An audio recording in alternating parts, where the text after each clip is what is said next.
loving, caring, dependable.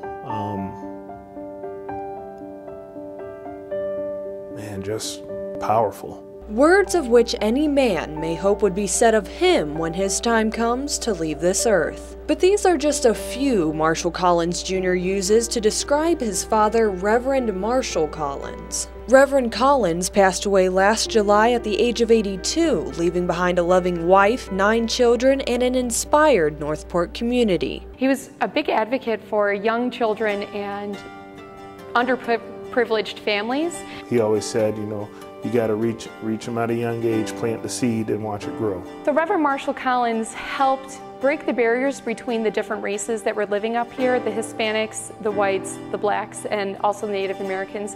He touched a lot of people's lives, and it was people from all different races, cultures, backgrounds, and he just did that by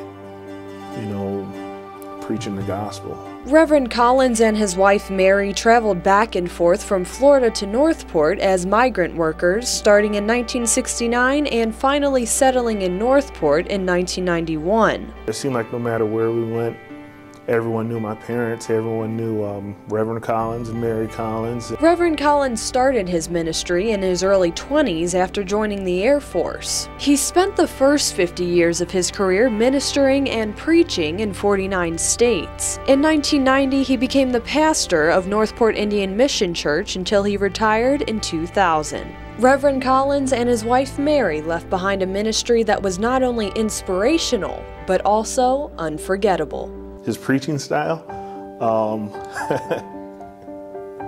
well, he was very animated.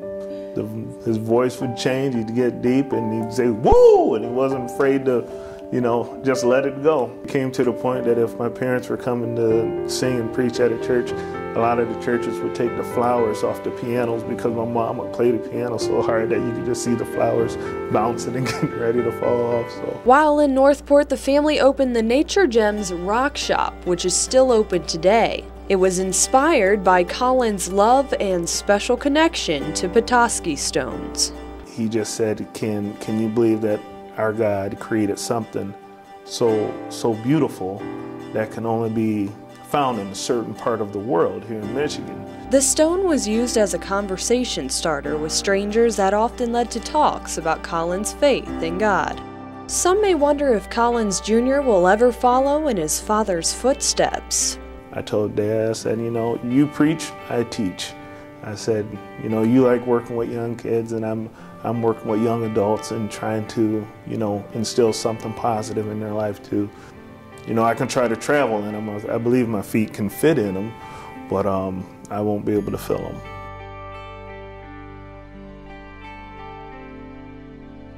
For 7 and 4 News, I'm Megan Moore.